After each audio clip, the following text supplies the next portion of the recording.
participants online, our colleagues, we are ready to switch to our second conference panel, which is dedicated to the applied and practical aspects of just peace establishment. And during this second panel, we will refer to the different examples of practical just peace establishment from the local to global level. And it's a good tradition that our conference is participated by the young researchers, by our students, and our panel will open the speech of the third-year students, Богдан Ковалів, Герасим Назар, and Dmitry Sviatoslav. The students prepared a topic, pastoral care and support for families of fallen servicemen, on the example of the ministry of clergy in the three eparchy of Ukrainian Greek Catholic Church. So the floor is yours, and give your presentation, please. Thank you very much, dear ladies and gentlemen. We are presenting right here by the invitation of Father Dr. Mikhailo Lesyev, the Father Pro-Rector of the Ukrainian Greek Catholic Lviv Spiritual Seminary of the Holy Spirit and the Ukrainian Catholic University. And today the topic of our presentation is pastoral care and support for families of fallen servicemen on the example of the ministry of clergy in the three dioceses. The full-scale invasion of the Russian Federation into the sovereign and independent Ukrainian state became a turning point in the lives of every citizen of our country, leaving a tragic and bloody mark in the history of humanity. First and foremost, it caused a series of global problems that impacted not only Ukraine, but also the entire geopolitical landscape.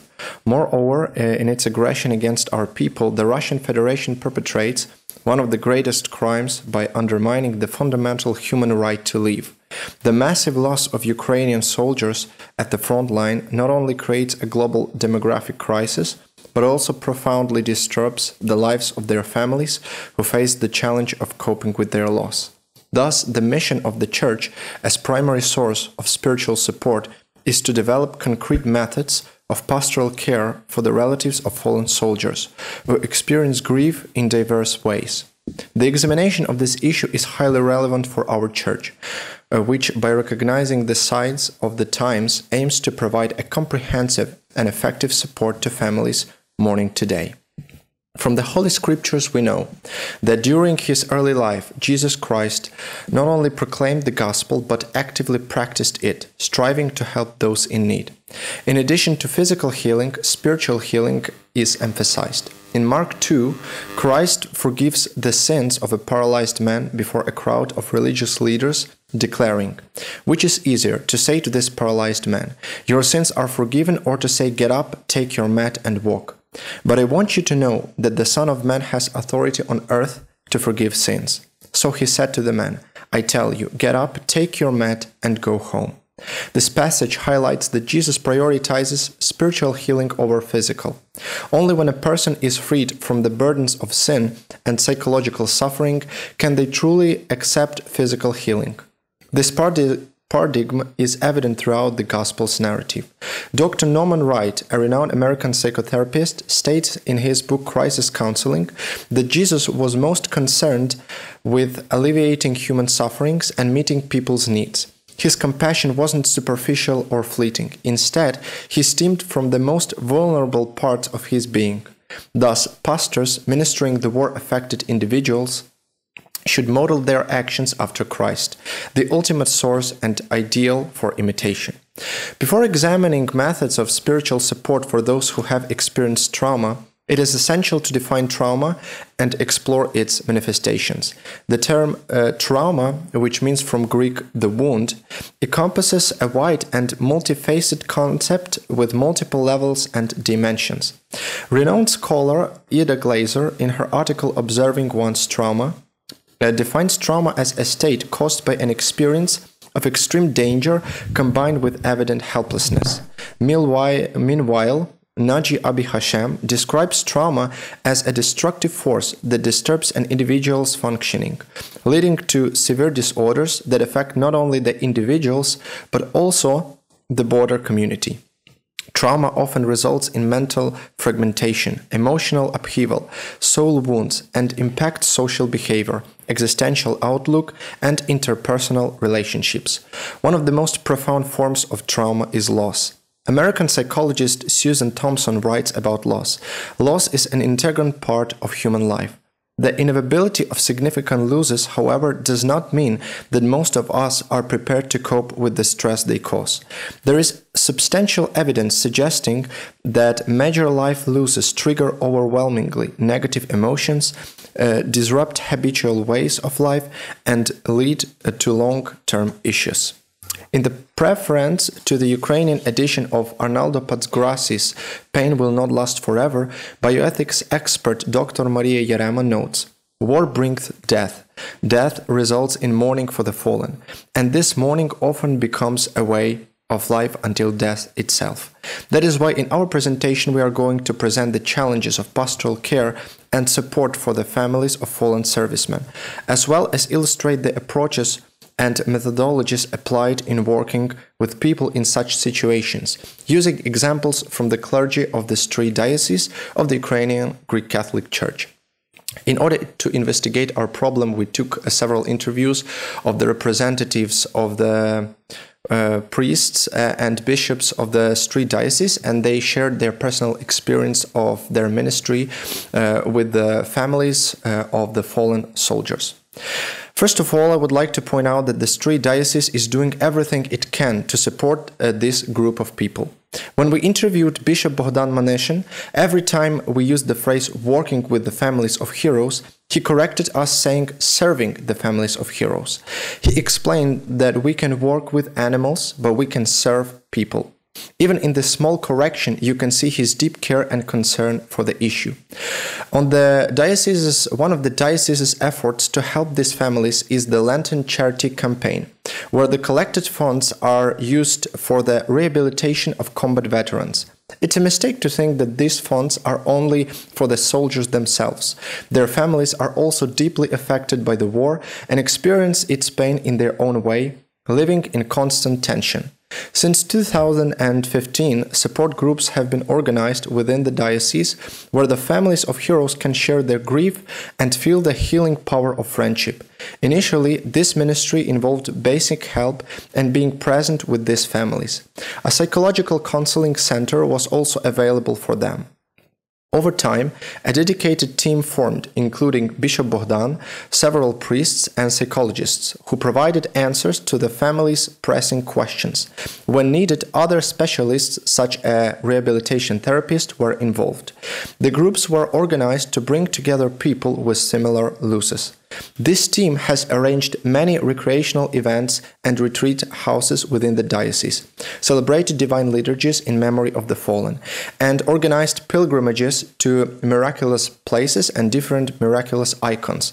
Additionally, various diocesan departments often raise funds for families who lost loved ones in the war. For example, the Pastoral and Educational Institute, named after Father Ostap Nezhenkivsky, recently organized an auction with the proceeds going to help these families. The diocese also supports parish priests who wish to serve the families of heroes. Psychologists are available to assist priests and hold occasional meetings. The priests receive guidance for the first steps of their ministry and help to grow their efforts. Bishop Bogdan hopes that each deanery will have someone responsible for this work. Unfortunately, not all priests are ready to take on this responsibility. Some consistently avoid these families, which Bishop Bogdan considers a mistake. He believes every priest should stand at the foot of the cross and show compassion. To address this, the diocese actively sends priests to certified courses and healing the wounds of war, aiming to train professionals who are ready to help those in need. As the head of the Department of Military Chaplaincy, Bishop Bogdan is also working to update seminary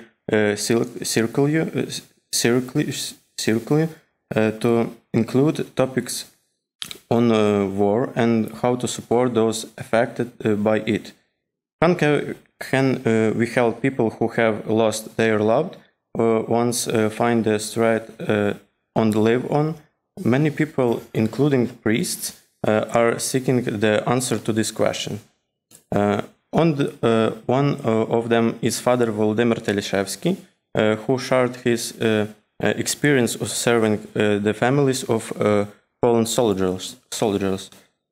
Since childhood, I have seen a good example of one priest or another, and I always had the thought that I would like to become a priest and in this way serve God, serve other people. Father Volodymyr shares. This calling led him to serve the families of the fallen, where he encountered deep sorrow and suffering.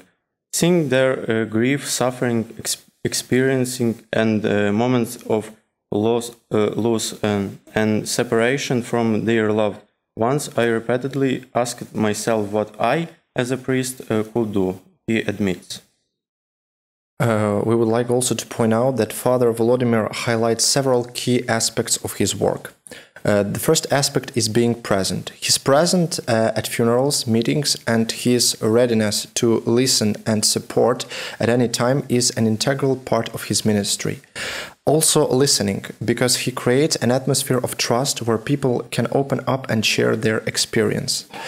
Praying together, because prayer is a powerful tool for healing and hope. So Father Volodymyr always prays for the fallen and their families. And of course, community. He unites people who have experienced loss into one supportive community. And he says that it's very good that these people understand each other, they know each other because they communicate with each other. When it comes to the practical aspects of ministry, it is worth nothing that Father Volodymyr organizes various events to support the families of the fallen. First of all, he organizes group meetings, joint prayers, conversations, and workshops that help people feel a sense of belonging to the community and understanding that they are not alone. Also, Father organizes individual consultations. The priest is always ready to listen to each person individually and provide them with the necessary support, as well as cooperation with the other specialists. Because joint work with psychologists and social workers allows providing comprehensive assistance to families. Another example of a priest whom we would like to mention in this report is Father Yuli Leshishin. Speaking about his experience of ministry, he emphasized, as in the previous example, the importance of communication, simple presence, and a warm and sincere attitude towards people who have lost loved ones. Also, an important aspect that Father Yuri emphasizes is frequent meetings, pilgrimage trips, and joint prayers. These things give a person a special feeling that they are not alone, that they are heard, and that they are loved. Father Yuri very aptly emphasized the general strategy of serving such people. This strategy sounds like be there, be attentive, and listen. It is also worth mentioning the experience of Mr. Nazar Fomin, director of the Warriors' House located in the city of Stray. The ministry of this institution is really very special because, among other activities, it organizes joint pilgrim trips for the families of fallen soldiers, as well as for the families of those who are missing. Mr. Nazar notices that the role of a priest is such ministry is people need a priest, especially necessary and important because from his own experience he has repeatedly noticed that people need a priest. They need him to be there, to talk to them, to listen, to serve. Very often, according to an employee of this institution, people unconsciously seem to be drawn to the priest, and thanks to his presence, prayerful support, and such general trips, they return home filled with love and peace of mind. The experience of the mentioned people demonstrated that spiritual guidance plays an important role in the process of healing and recovery. Their ministry is an example of how love, compassion, and faith can help people overcome the most difficult trials. God heals people's wounds, and the priest is the one who helps a person open up to God's actions. In the conclusion of our presentation, we also would like to point out that the full-scale Russian invasion of Ukraine has inflicted immense suffering, with the loss of countless Ukrainian servicemen leading to a profound impact on their families. So the Church, as a source of spiritual and emotional support, plays a crucial role in helping these families navigate grief and trauma. These examples that were presented from the three dioceses, they illustrate effective pastoral and care approaches. These approaches include active presence and listening. That priests, they are present with the families. They actively listen to their pain, and they offer a compassionate ear. Also building community, which means that on the example of street dioceses, we saw that bishops and priests create support groups and organize shared experiences, that foster a sense of belonging and allow families to find solace in shared grief. And also prayer and spiritual guidance, because priests and bishops they pray for these people, and prayer is a powerful tool for healing, and priests they guide families in their spiritual journey at the expense of prayer, at the expense of visiting pilgrimage places, and at the expense of retreats. And the fourth factor is collaboration with specialists, because working with psychologists, social workers and other professionals ensure comprehensive support for the families' multifaceted needs. And we see that priests and bishops in the three dioceses, they not only focus on the spiritual guidance, but they also focus on psychological guidance, and they have an experience to divide these two categories. So usually clergy takes a responsibility on itself by helping people spiritually, and when it comes to psychological help, priests and bishops, they usually invite professional psychologists to be the moderators of different groups, and in that way to give the relatives of fallen soldiers a lot of psychological help. The ministry to families of fallen soldiers is not merely a task, but a sacred service. It requires dedication, compassion, and a deep understanding of human suffering. By embracing these principles, of course, on the example of the diocese in Stri, all the dioceses and all the church can offer a beacon of hope and healing to those who have experienced the profound loss of loved ones in the war. Thank you very much. Thank you very much for very interesting presentation, and it's true that just peace establishment needs an integral approach, mutual efforts from different fields of the social and public life and political life. And for us it's an honor today to welcome within our speakers Marina Semenova, who is a lawyer and representative of Ukrainian National Bar Association in French Republic, Lille, and the topic Marina will share with you refers to the protection of children's rights and freedoms during martial law in Ukraine by two conventions, by the Hague Convention of 25 October 1980 and the Convention of 19 October 1996. So, dear Marina, please, the floor is yours. Hello, dear colleagues. At first, I want to say thank you for invitation for this conference, and I want to because I'm not only a professor and scientific research, I'm also a lawyer, and I want to speak about some practical topic, and this topic is. Now I will try to make presentation.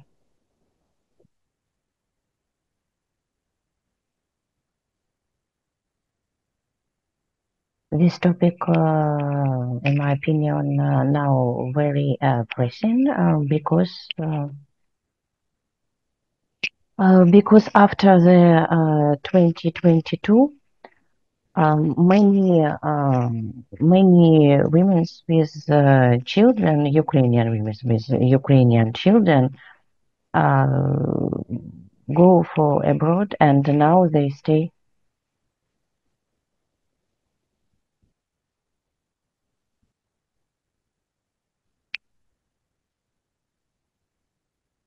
Now they stay in Europe with children, and now we can see that we have a problem with children like this, because many women unfortunately decided divorce, and now many women who divorce prefer to stay abroad with their children, and father of these children cannot go to see and speak with their children. And now we have many cases about Ukrainian children in Europe, and we have another problem, not only dispute between women and men, between family. We have many problem with social service in different countries of Europe, who decided, they explain this, they want to protect children, but we can see that many children now social service in Germany, for example, in French also, in Estonia, they take out children from family and give for another family, and after it's very difficult do something. Main dispute category now is the return of children lawfully removed foreign state to the habitual residence under the 1980 Hague Convention, complemented and strengthened by the 1996 Hague Convention in relevant aspect, determine the child's place of residence, resolving child custody uses, determining the communication order with the child. The first problem and the main problem, in my opinion, all of these cases, they have one specific that European Court never think about this.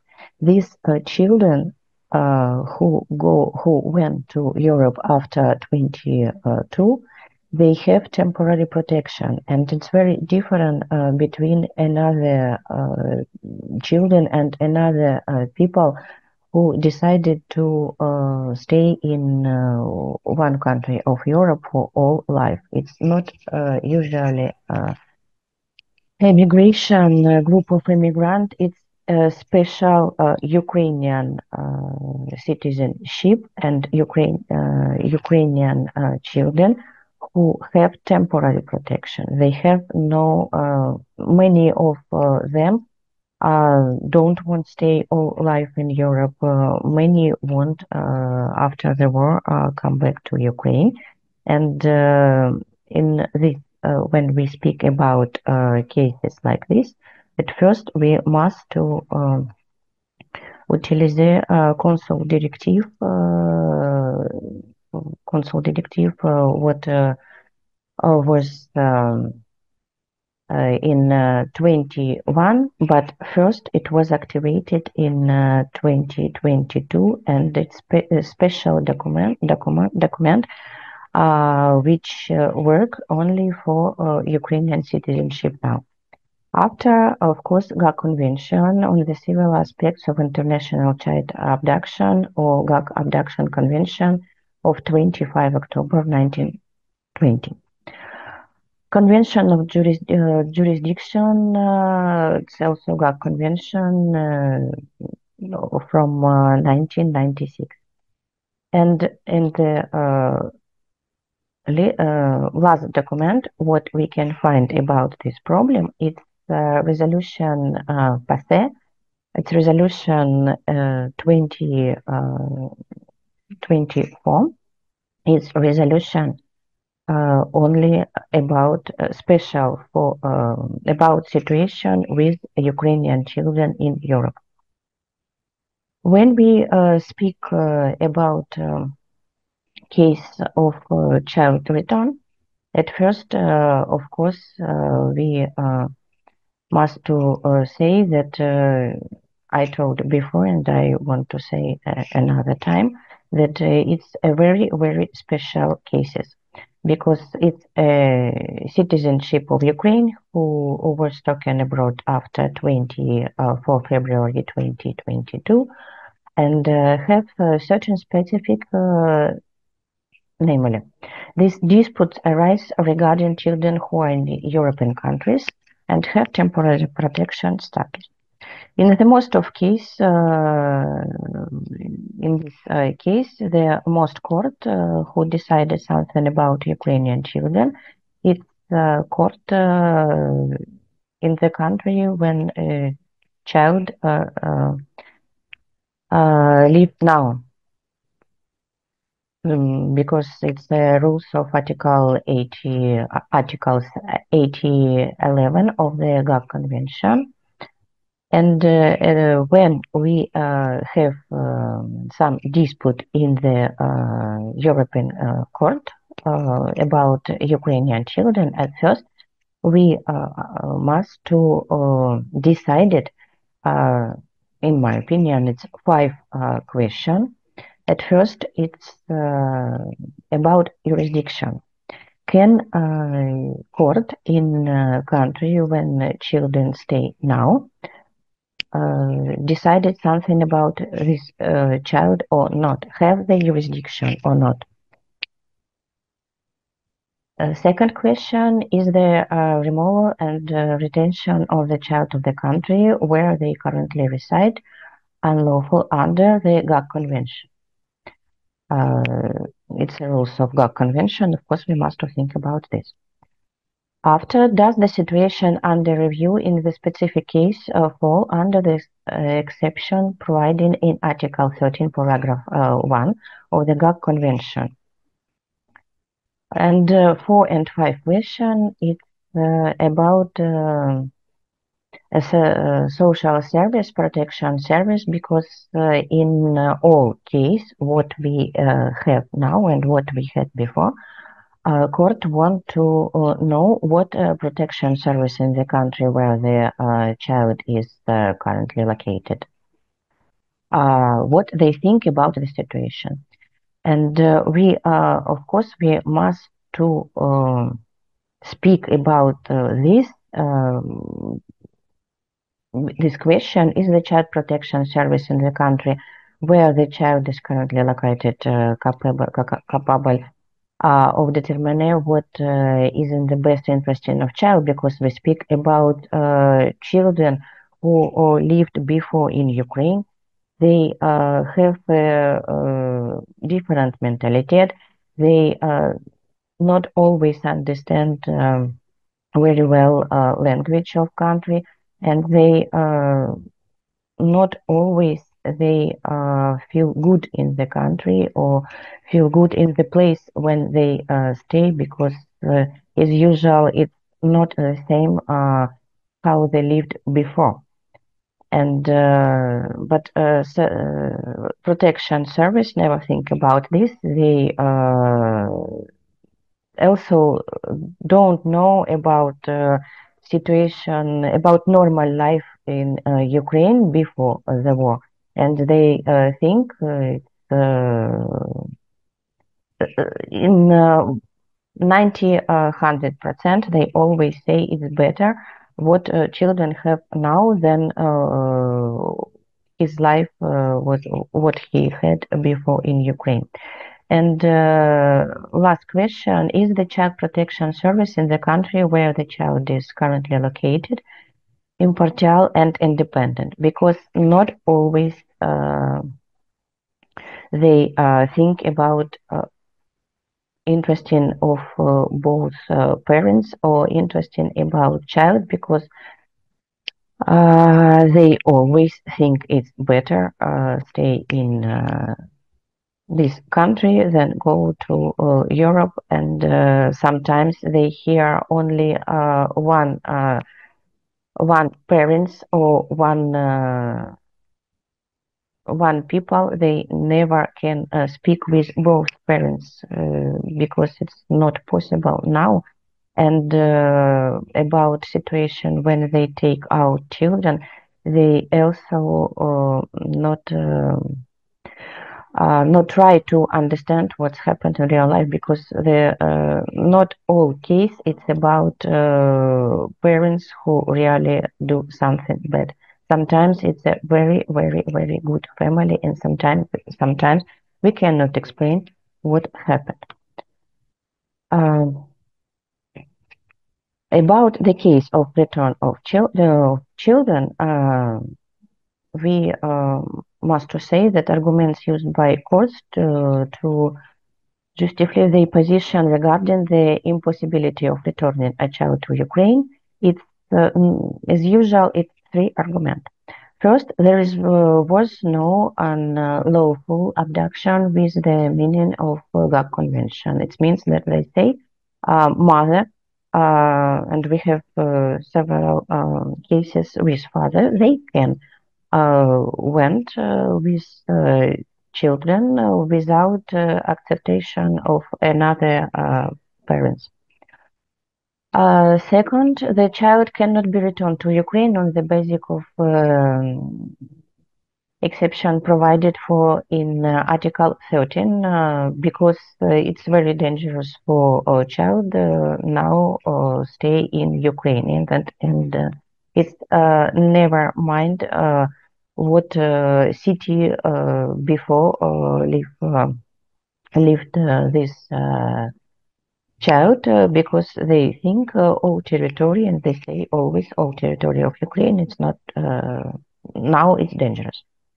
Third, there is a risk that the child will be taken to the father's country of citizenship. It's about case when, as usual, it's father, not citizenship of Ukraine, and court can say that father can go with children to his country, but not come back to Ukraine. Sometimes court use another argument, and in my opinion, most interesting case, it was in Estonia, when Estonian court decided that child abduction occurred, but refused to satisfy their readiness to return the child to Ukrainian due to the existence of criminal case being investigated against the child mother in Ukraine, and indicated that if the child's mother was unable to return with the child, it would case her mental suffering and put her in an unbearable situation. And in this case, a court not say about interest of child, he think about mother of this child, and it's not rules of GAP convention. Another problem we have when with a case regarding determine the place of residence of the child, resolving issues regarding custody of the child, establish communicating procedure with the child when the application is filled with the court of the country of child residence.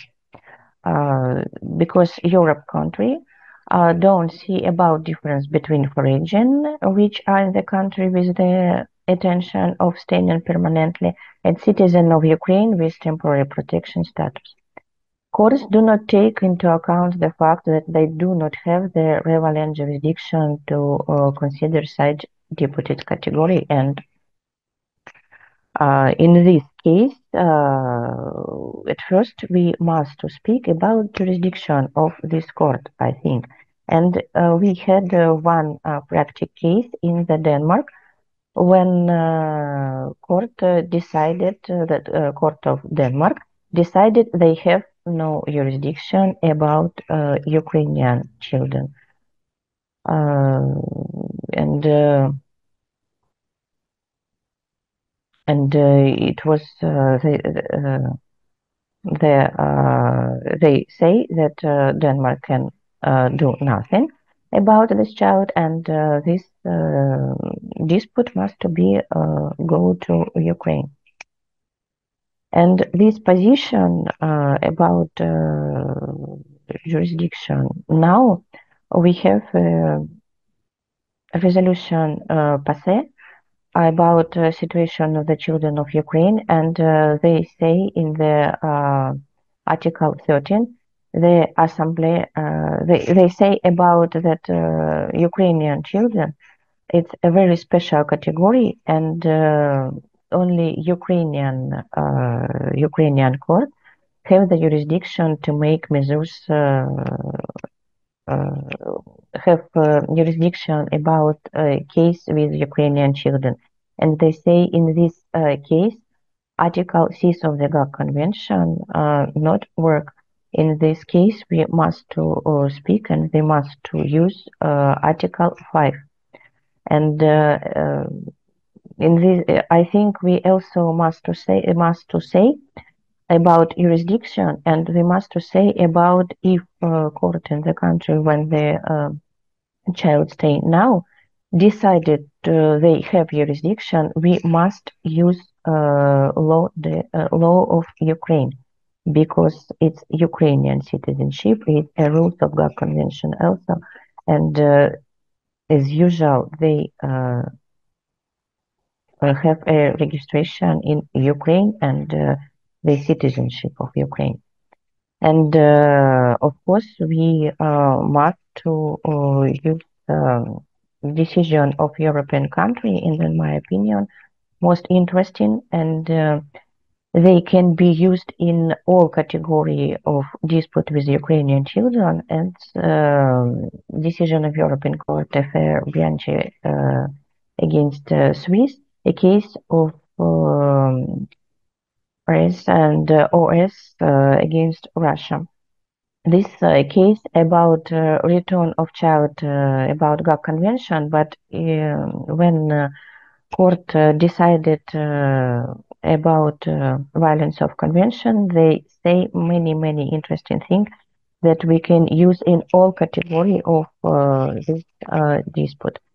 And of course, for practice, it's very good use scientific and legal conclusions, because in the case of Denmark, we gave for court scientific and legal conclusions of University Yaroslav Mudry, when they explain why it's a special category of children, what it means temporary protection, why court cannot have jurisdiction, and why we must to use law of Ukraine, and many things. And I think court decision of court, it was also because we use not only practical, we use scientific in this case. And I think about case with protection of Ukrainian children, it's very important to change something in the law of Ukraine. It changed something in law of Europe, because now we can see GAG Convention have some problem, because GAG Convention not speak about all category of children, but they not speak about category of children with temporary protection now. And I think it's very important to work practice and theory together. Thank you. Thank you, Marina, for your presentation, for such important insight. And we are moving toward. So it's true that important role for the just peace establishment and securing it have different NGOs and humanitarian initiatives. And now we will switch to the practice of humanitarian interventions. And the next presentation will be done by our junior fellow of the Institute of Church History, PhD student and researcher Andriy Tretyak, who is writing his thesis, his dissertation on just peace. So please, Andriy, the floor is yours.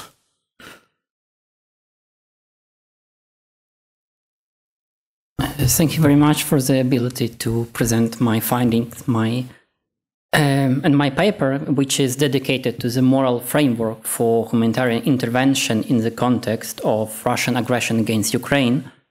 But let me start from my personal observation. In 2022, prominent Catholic theologian Massimo Fagioli has suggested that the war in Ukraine might prove to be a turning point in Catholic teaching about war and peace. Other scholars even suggested that this case would lead to the reinstatement of just war theory as the principal Catholic moral approach to violence.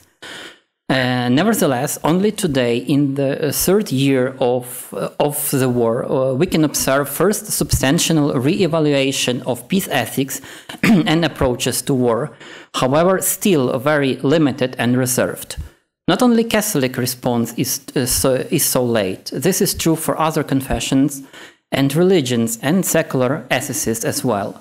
The general shock and chaos done by the full-scale aggression stimulates to find the ways and instruments for seizing the ongoing war and establishing peace. This long neglected issue of jus in bello urges to reassess previously rejected instruments and approaches. Thus, there is a possibility to rediscuss the viability of the mechanism of humanitarian intervention as an instrument of establishing peace in war-torn countries. From the starting point of the discussion of such integration, there should be an awareness of the existing academic debate concerning the potential violation of the sovereignty of the targeted state, alongside a parallel concern for addressing the sufferings of individuals deprived of essential human rights. A secondary tension involves the aspiration to promote and foster peace, and the necessity, on the other hand, to resort to military actions for the safeguarding of endangered individuals. Also, it should be stressed that theologically based analysis operate under the assumption that a moral framework exceeds the confines of any domestic legal system, and that this moral framework is applicable to international relations even in the absence of formal positive international law. To articulate this more straightforwardly, its assumptions do not derive the legitimacy of humanitarian intervention from the existence or lack of existence of United Nations Security Council endorsement of such an endeavor, or of any reaction of any other international body. In contemporary discourse, the debate surrounding humanitarian intervention has been significantly shaped by the advent of the responsibility to protect framework, commonly referred to as R2P. Indeed, some scholars state that R2P has effectually supplanted the old-fashioned and derogatory designation of humanitarian intervention. Subsequent to the NATO-led intervention in Kosovo, the voices have been raised to advocate for a comprehensive examination of the subject of foreign military interventions. In reaction to this call, the Canadian government established the International Commission on Intervention and State Sovereignty. By the conclusion of 2001, the Commission published its finding in the report entitled The Responsibility to Protect. The principal recommendation articulated in the report asserted that states bear obligations towards their own citizens, and when such obligations are unmet, this constitutes an issue of international concern, which may warrant external intervention. More to the context, the widespread outrage regarding the Rwanda genocide of 1994, coupled with the inadequate international response to mitigate the crisis, culminated in global denunciation of the United Nations' failure to initiate an effective intervention. There was a particular pronounced sense of indignation aimed at the permanent members of the Security Council for their refusal to even recognize the events as genocide. Repercussions of this calamity can be heard today when similar critique is addressed to the UN approach to the war in Ukraine, and especially its refusal to recognize its genocidal character. This motivates numerous civic and humanitarian organizations to advocate for the principle of humanitarian intervention being used in the cases like Russian invasion of Ukraine. In the context of international humanitarian law, intervention is inherently problematic due to the emphasis on state sovereignty. On the other hand, within the Catholic moral tradition, one could argue that the foundational premise for thinking about humanitarian intervention is the fundamental ethical obligation to shield the innocent from the harm. This assertion stems from the premise that the Catholic approach to the problem of war provide a more comprehensive understanding of what constitutes the just cause. Currently, many experts perceive self-defense as the sole justifiable rationale for engaging in warfare without the approval of the United Nations. In contrast, for Catholic moral tradition, a just cause emerges from the instances of wrongdoings that should be stopped, even with the recourse to military action, as shown in the Catechism of Catholic Church. The concept of just cause encompasses a broader scope than mere self-defense, if looked in this way. Essential to the Catholic tradition is the assertion that its determinations are embedded within a universal moral framework, the tenets of which extends beyond the confines of any singular state. In this framework, what may be perceived as an act of unwarranted aggression within a state-centric paradigm is in fact an endeavor to protect the innocent, uphold justice, and reaffirm the universal moral community to which all states are accountable. This moral construct is significantly more conducive to the concept of humanitarian intervention than the legalistic framework of international humanitarian law. The risk inherent in Catholic perspective is that an overemphasis on the moral ideal of international order may result in a denial of the existing global structure. Nevertheless, the tradition has largely maintained an awareness of the actual dynamics characterizing interstate relations. The moral framework does not advocate for the denial of state realities or the neglect of national interest within the context of foreign policy. There exists an awareness of the balance of power among various states and an acknowledgement of the constraints on the extent of transformation that may be pursued without incurring excessive risk. The imperative lies in the enacting the appropriate form of transformation in the present with the aim of rendering the future different yet not put in disorder. One of the most remarkable aspects of the ethical debate regarding humanitarian intervention is the assertion that such intervention constitutes not merely a right but rather an obligation. The discourse surrounding this obligation to intervene significantly transcends the considerations being deliberated among international legal scholars, where the contention primarily revolved around the legitimacy of a state right to intervene for humanitarian reasons.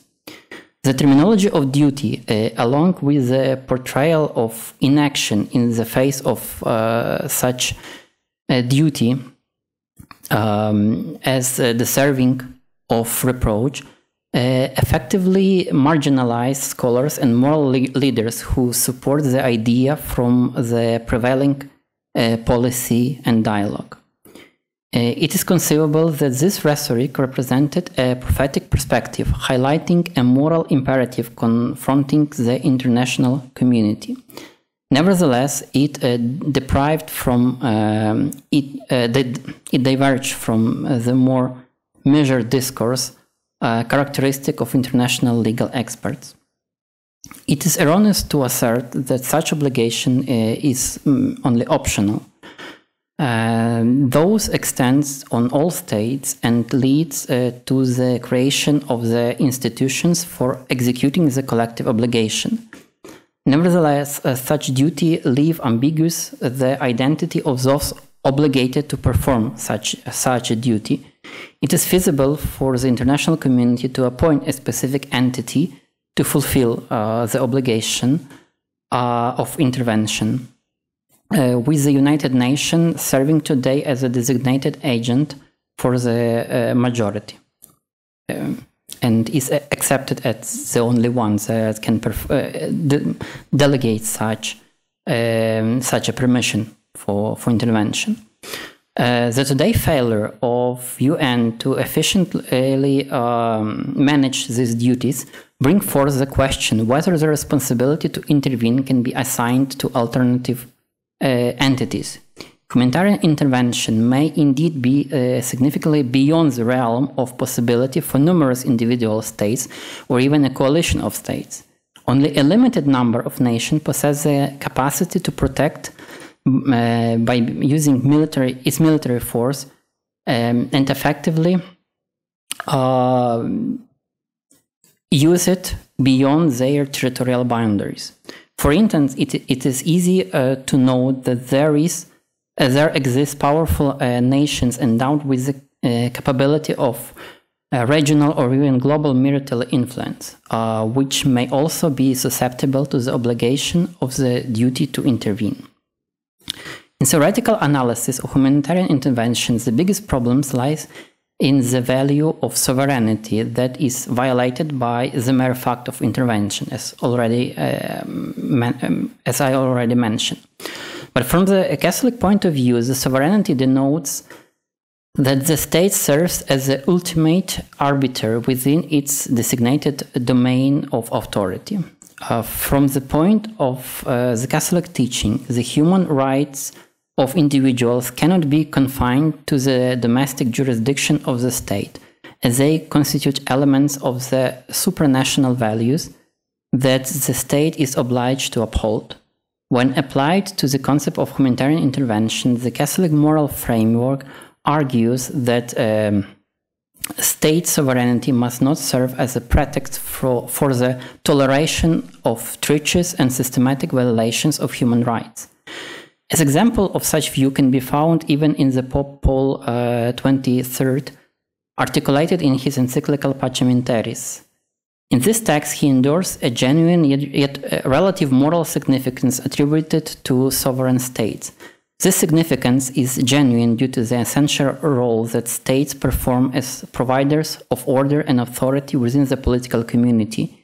It is relative because the demarcation of the sovereign state do not negate the more profound connections of responsibility that exist within the human community. John Paul II formulated such ideas more clearly in 1993. I quote, "The very heart of international life is not so much states as the person. There exist interests which transcend states. They are the interests of the human person, his rights. The principles of sovereignty of states and of non-interference in their internal affairs, which retain all their value, cannot constitute a screen behind which torture and murder may be carried out." End of quote. On the other side of the discussion, starting from the John Paul II, Apostolic See has been vigorously stressing the importance of solidarity within the context of Catholic doctrine. Interdependence signifies an awareness of the connections that exist among individuals and nations. When the tangible reality of these connections is transformed into a personal acknowledgement of interdependence, it assumes a moral dimension as it enables individuals to feel personally affected by the injustices and violations of human rights committed in distant countries. The capacity to interpret interdependence as a moral construct rather than merely a political or economic reality represent an important advancement toward an ethical framework of solidarity. As more recent popes reacted to the idea and the possibility of humanitarian intervention, we can attest that Pope Benedict XVI embraced the viability of interventions in extreme cases. However, Pope Francis has been inconsistent in his comments about it. In his paper analyzing Pope's approach, Professor Drew Christensen came to conclusion that Pope omits the clear evaluation of right to protect and humanitarian intervention and such. Numerous times, Pope criticized United States and other countries for its foreign military operations. However, he confirmed the need for a military operation against ISIS in 2017. In his encyclical Fratelli Tutti, he tried to focus the attention on the responsibility to rebuild. However, this contrast is problematic as it doesn't give any vector for what to do during the war in bello. The problem of active war can't be neglected, and some responses have to be proposed, because silence or omission is also a response that welcomes the aggressor and it acts as we can see in the case of Russian aggression against Ukraine. And in the very context of full-scale invasion, which we experience, moralist generally discusses the criteria of proportionality and reasonable hope as focal point in the debate whether intervention can and or should be permitted and realized. The proportional resort to force mainly means that it must do more good than harm. To make such a determination, one needs to assess the likely consequence of sending troops into another country. The question of proportionality appeared earlier in the debate on humanitarian intervention in different ways, beginning with the argument that the proposed intervention must be judged on the basis of its overall consequences. For instance, some scholars depicting foreign intervention into Ukraine as leading to disastrous effects including not only enormous loss of life and material destruction of the country itself, but also the unleashing of an increasingly radicalized revisionism and setting an example to other authoritarian nations that might is right and genocide pays out. Post-operational evaluations of intervention are bound to be consequentialist and thus automatically do what the criterion of proportionality asks. For example, two popular approaches can be heard. One being, one can sound like I quote, it would be a much better and more liable place than it was. And second, it would be almost as bad after the intervention as it was before. Billions spent on the operation would be in vain, and all the endeavor would be recalling Sisyphus' work. This kind of debate are not new ones, as they appeared anytime humanitarian intervention is a possibility, like in times, most recently during the debates on intervention in Haiti and Somalia.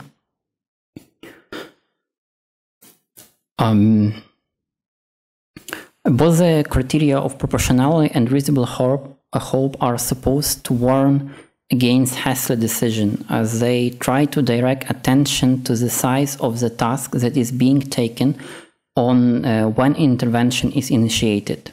However, nowadays it can be noticed that these criteria are used to deny any chance of intervention to be enacted in Ukraine. Its arguments appear even in the discussion of destroying Russian missiles and drones over Ukraine. Indeed, these two criteria provide a way to understand the various diagnoses and prognosis related to intervention, operation of intervention, and therefore are important. However, in order to achieve just peace, there is a need of strong instrument that can be realized fast and bring a decisive change. This criteria can't be used as an excuse not to help. It is true that to say and communicate right words of condemnation is not enough. There is a need to have and show the virtue of courage. As bishops of Ukrainian Greek Catholic Church in a document analyzed in the previous session by Father Oleg Kinyi, those bishops said that contemporary pacifists completely ignore the gospel foundation of the objectivity of truth and see peace as the fruit of appeasement of evil or compromise with it. Therefore, it is extremely important to understand Jesus' words about turning the other cheek and loving our neighbor, our enemies, in context and correctly. We can forgive personal insults, but we do not have the right to remain silent when we see violence directed against other people. In conclusion, it is important to note that Russian aggression against Ukraine is not a classical example for humanitarian intervention or right to protect, but nothing holds these frameworks to expand its scope. The critics of the intervention rightly stress the grave problem of post-intervention recovery in affected countries. However, here the strong side of just peace can show up with its experiences of peace building in post-war society. Ukraine already called for foreign armed presence from the day one of the invasion in Crimea in 2014. But only received an OSCE mission, which proved ineffective and useless. Since the full-scale invasion, there has been repetitive calls to close the sky over Ukraine, but even such small intervention is unanswered. But still, the discussion and the debate is open, and we as Ukrainians hope they will be fruitful. Thank you.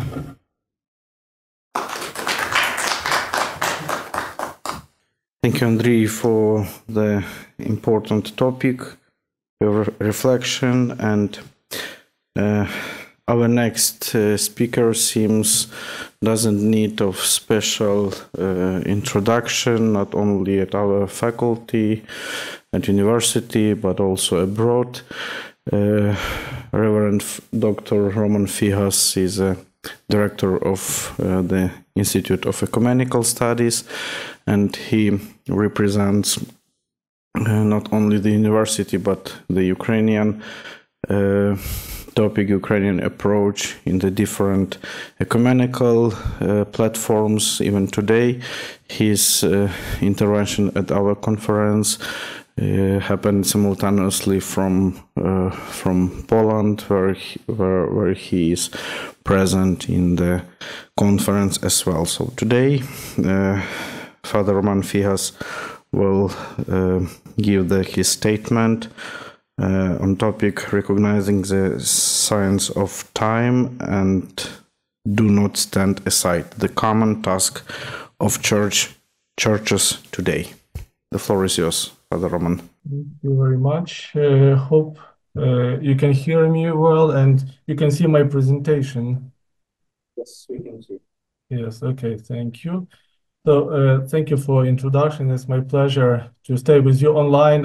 It's a pity I can't participate in UKU right now. As Father Yuri told, I am right now in Warsaw in Poland, where the Conference of European Churches organized a big conference on consultation also on the topic very close to ours on just peace. And there are around 80 participants of the different European churches in this important event. And I think that the voice from Ukraine is very important to be heard in this conference as well. But also I'm happy to share a small contribution with you. The topic of my presentation is recognizing the science of time and do not stand aside as a common task of churches today. Why I pick up this topic? Because I think that speaking about just peace, it's important to see what and to be able to read the science of time, to discern it, which God gives us to understand, and also this when we see this science, the next step we can go to action, and we could know how to create this just peace, how to build this. So discernment is really a Christian value. First of all, Jesus asks the apostles to sign the times, to sign what have been said about him in the prophets as well, to sign to read the signs of times which will come after his death and resurrection. And we can discern, we can understand the discernment as an individual approach, as each of us has in its own life, but also the discernment of the churches and what is communal discernment, and what is would be very important for us to understand how the churches are reading the contemporary science of time. And discernment is not more; it's something more than just making some wise decisions. It is a profound spiritual practice that involves listening deeply to the voice of God in our lives. And I think especially the Eastern theology has a specific approach to the discernment as a spiritual value as well. Looking back in the history, and especially right now when we're coming close to the nativity of our Lord Jesus, we speak about the wise men, and of course they were really wise men because they could read the signs of their times when they lived. They could found this special star, which was among the thousands of stars they could explore in the sky.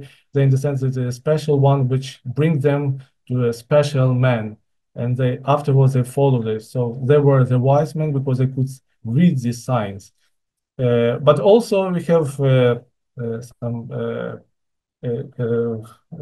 opposite when the Pharisees or a lot of nation leaders, Jewish nation leaders, couldn't understand the coming of the Messiah and couldn't understand the time of Messiah when Jesus came.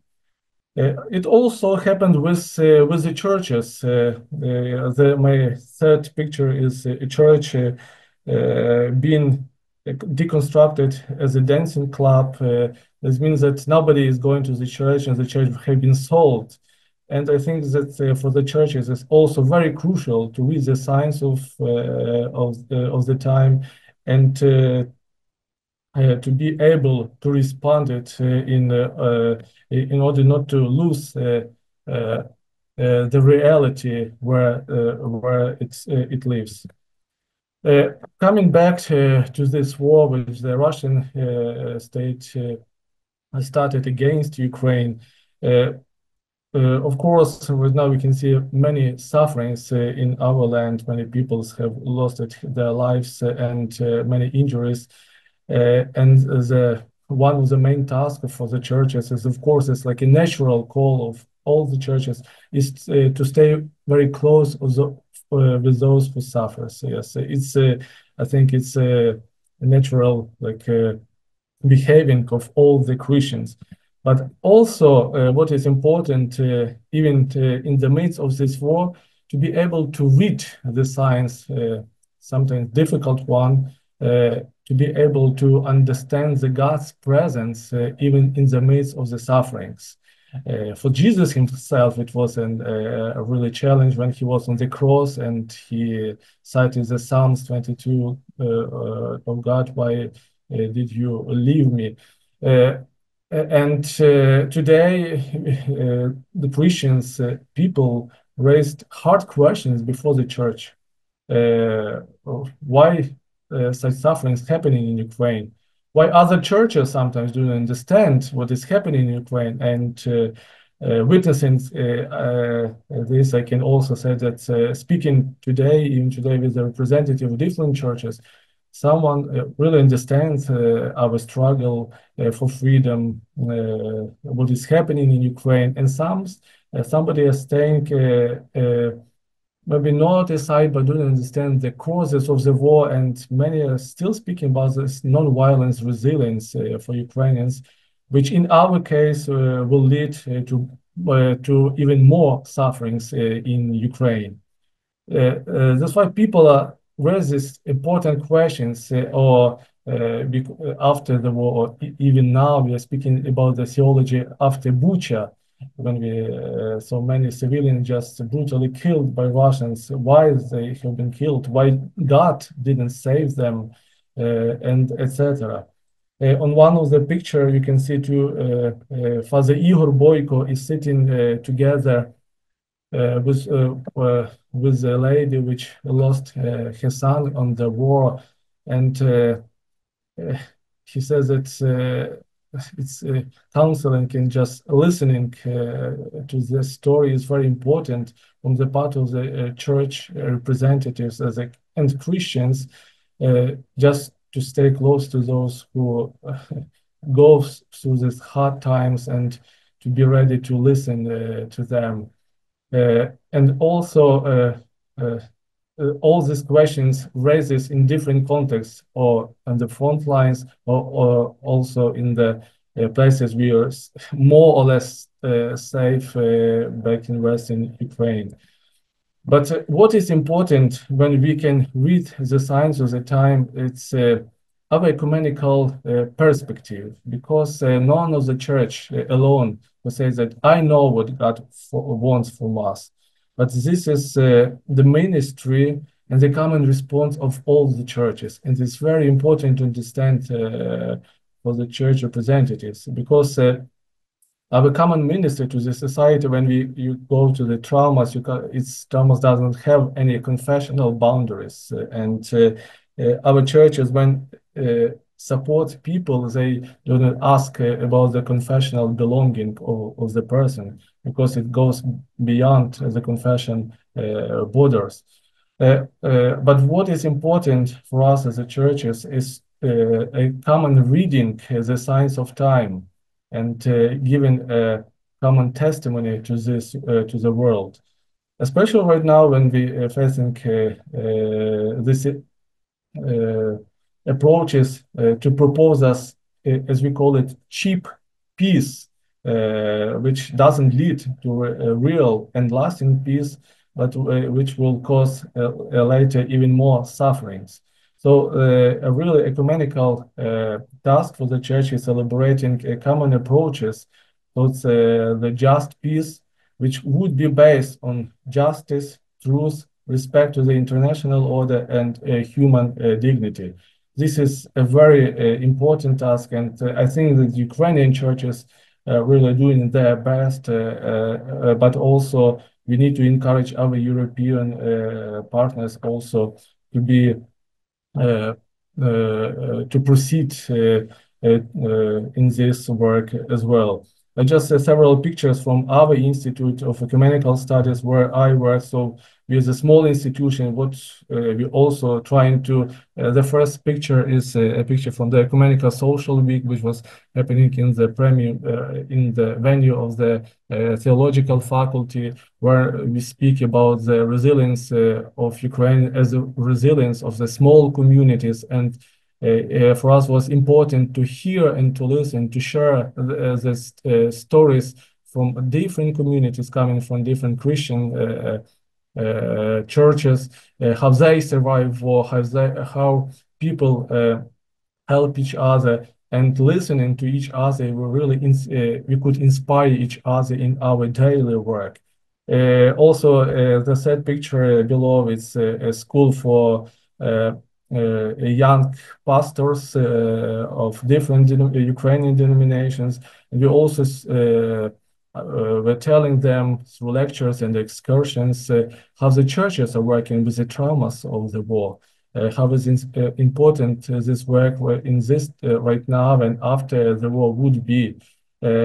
Also, the third picture is a picture of military chaplains, and we also organize the rehabilitation school for them in Carpathians, and we see how it is important to bring them together, to listen to their experience, how they face this tremendous challenge of war, of sufferings, and how we can support each other in understanding what is going on and how to encourage each of us. And also the task for the churches, not to stay aside. When we read really the signs of time, we understand that this is a proper time when we can act. This is a proper time when we could be participants of what is being happening and to be really constructors of just peace, not to lose the opportunity. Also, what is important about the authentic testimony, what the world is waiting for us, not some theoretical thinking what is going on here, but really the testimony, witnessing what we experience in this war. And what, for example, here on the consultation here in Warsaw, people are really eager to hear our witnessing, what have been experienced we as Christians in Ukraine, how we face these tremendous challenges and how we can see God in the midst of these sufferings.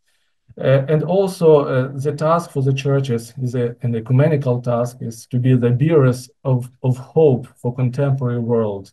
And I think this testimony, this witnesses could change the churches themselves and could change the world as well. Thank you very much. It's my small contribution. I will be eager and to respond to any questions when you have. Thank you. Thank you, Father Roman, for your important reflection.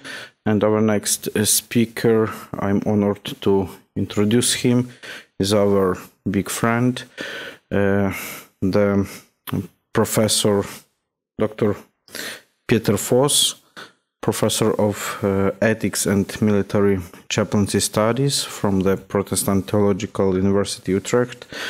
and he will intervene today with the topic moral injury and just war, exploring the nature and treatment of combat guilt in the context of the Ukrainian defense war.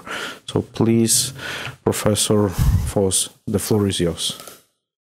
Thank you for this kind introduction and also for the invitation to participate in this important conference. Repairing the wounds of war.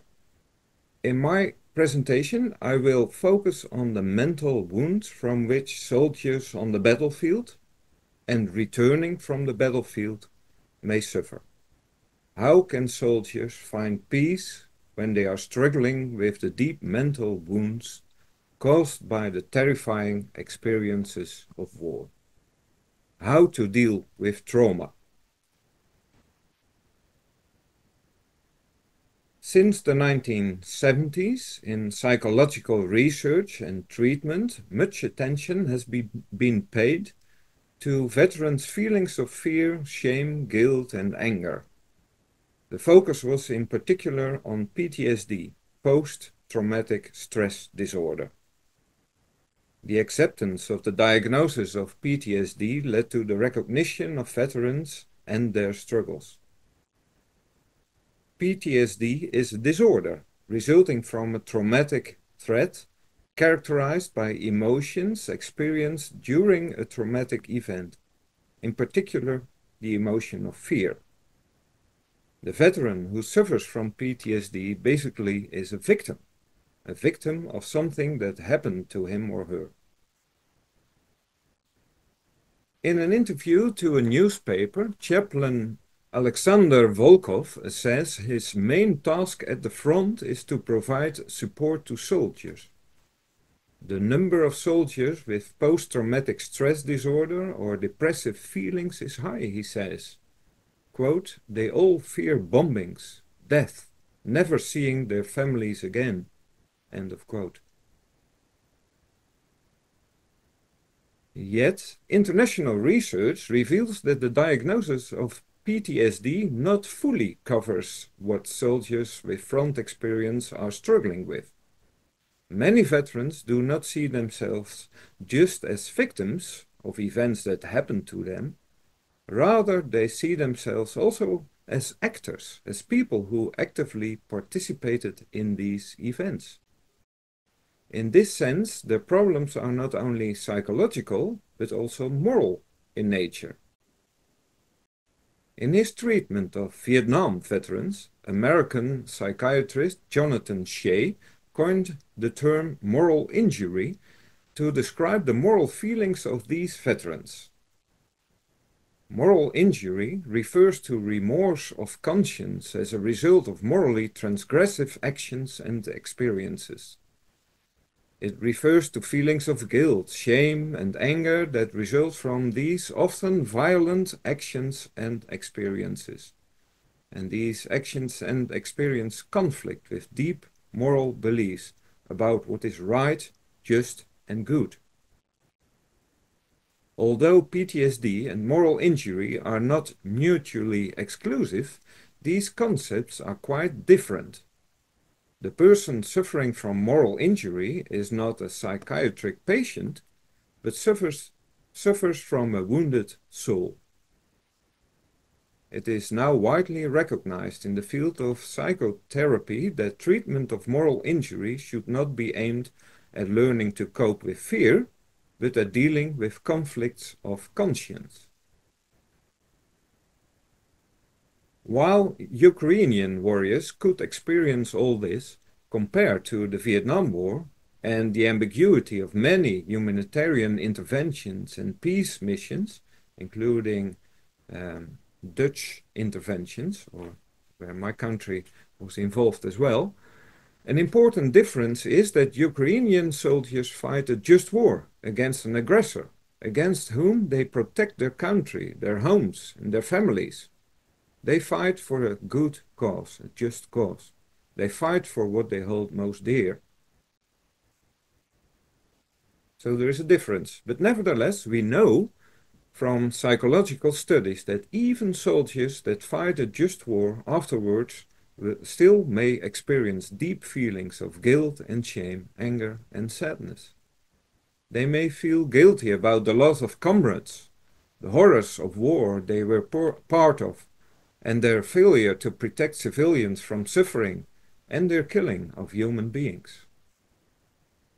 At the same time, they often feel that it is not their fault, that they are not to be blamed for what they had to do, that they have done everything to protect innocent civilians and to save their comrades.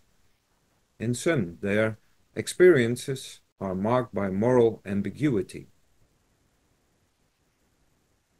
Therefore, although Ukrainian soldiers may consider what they do as morally right and meaningful in a particular sense, they still may feel remorse about what they have to do, or what they had to do. We know that moral beliefs can always be damaged when confronted with the harsh reality of war, and this can lead to serious long-term mental health problems. Psychological reports about Ukrainian soldiers report that soldiers suffer from combat trauma. As these psychologists conclude, many civilian combatants involved in the fighting in Ukraine are likely to be at risk of mental health problems too. Research of Ukrainian National Guard service members, for instance, indicates that these service members develop moral injury symptoms and symptoms of depression and anxiety. The core beliefs of these service members were characterized by loss of trust towards others, self-worthlessness, increased responsibility, and blaming oneself. These are all indications of trauma that many Ukrainian soldiers and civilians may experience if they survive the bloody war. Although these brave fighters can't be blamed for what they had to do, they nevertheless are haunted by feelings of guilt and shame, grief and failure. So repairing the wounds of war in Ukraine will need that we understand and acknowledge these mental and moral wounds. First of all, there is the trauma of continuous extreme violent threat that soldiers and civilians experience often for long periods. Due to the continuous threat, they become jaded by the constant violence and they lose the connection with normal life. Jimmy, a Ukrainian commander of a company of about 110 soldiers, says in an interview, quote, "You lose yourself in this war. You no longer know what you are, what kind of family you are, how your children are growing up." End of quote. What he tells about the front reveals that what drives him is the instinct of mere survival. But even if such a soldier survives, this survival too may be marked by ambiguous feelings. Strange as it may sound, survivors often feel guilty about their survival. The term survivor guilt was used by the American psychiatrist Robert J. Lifton to point out that survivors of violence have a moral sensibility which makes them aware that others died and were murdered while they themselves survived, and that there is no ethically acceptable reason for this.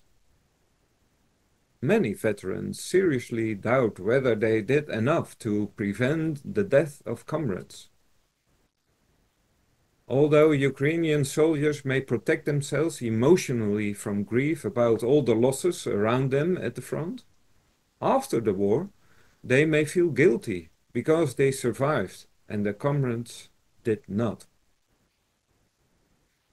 As psychologist Maxim Baida, who works with traumatized Ukrainian soldiers in a military rehabilitation center, says, quote, "Many can't sleep. They have nightmares. There is also this enormous sense of guilt. They feel guilty about their friends who died on the front line, and because many of them have never killed a living being, they sometimes even feel guilty about killing enemy soldiers. They use the word murder. End of quote. This brings us to another form of combat trauma, the feeling of guilt that is related to the very act of killing a fellow human being. Dave Grossman describes in his study on killing how military training is aimed at unlearning the natural aversion to killing, thus enabling soldiers to kill. According to him, the high rate of combat trauma among soldiers precisely shows that soldiers pay a high psychological price for this. Combat trauma appears to occur in particular after close-range killings. Grossman tells the story of an American veteran who served in the South Pacific during World War II and who was attacked by a Japanese soldier during night. He defended himself and killed the Japanese soldier. After the fight, he found the body, examined it, and found a photo. Quote, "It was a picture of his wife and these two beautiful children. Ever since I've been haunted by the thought of these two beautiful children growing up without their father, because I murdered their daddy. I'm not a young man anymore, and soon I'll have to answer to my maker for what I have done." End of quote. We can imagine that Ukrainian soldiers sooner or later may experience similar feelings of guilt and remorse for the killings they committed, even though these killings may be morally justified. Trauma may also be caused by unintended effects of military actions, unintended effects. Due to the errors or misjudgments Due to errors or misjudgments, actions of Ukrainian soldiers may unintentionally cause harm to their fellow Ukrainians. Psychological studies have shown that after years, veterans still feel guilty about the suffering and death of innocent civilians. They are haunted by the idea that they should have better protected these civilians and championed their interests. So how to find peace with these and other experiences of war? Much, of course, will depend on how the war will end. But even apart from that, soldiers now already fear the return to normal life. Jimmy, the commander I already quoted, says, quote, "At the beginning of the war, I wanted it all to be over. But now, if I'm honest, the idea of returning to civilian life scares me. I don't understand people anymore. It has to be over at some point, but how to continue living, that's a big question. That is, if possible, even scarier than war." End of quote. Soldiers often feel that they cannot share their stories and feelings with those who didn't have the same experience. As a Ukrainian soldier says in another interview, quote, "No one can imagine how scary the war is, not even soldiers." And he means soldiers who don't have that same experience. Against this depressing background, it cannot be underestimated how important it is that chaplains serve in the armed forces. They not only represent the church and comfort soldiers close to the front, they also know what it is to be under continuous threat. As chaplain Alexander Volkov says while visiting soldiers at the front, quote, "If you experience the same thing as the soldiers, it creates trust and respect. They see that I am here among them, and that makes all the difference." End of quote. Military chaplains will be of the greatest importance during war, but also after the war, when soldiers will long for coming to peace with their traumatic experiences. If soldiers think that others will not understand what they have suffered, military chaplains do understand, because they go where the soldiers go, as Dutch military chaplains have as their motto. It will be important that soldiers can share their stories, and if they are not able to share their stories, chaplains may nevertheless understand something of what they experience and be present in silence.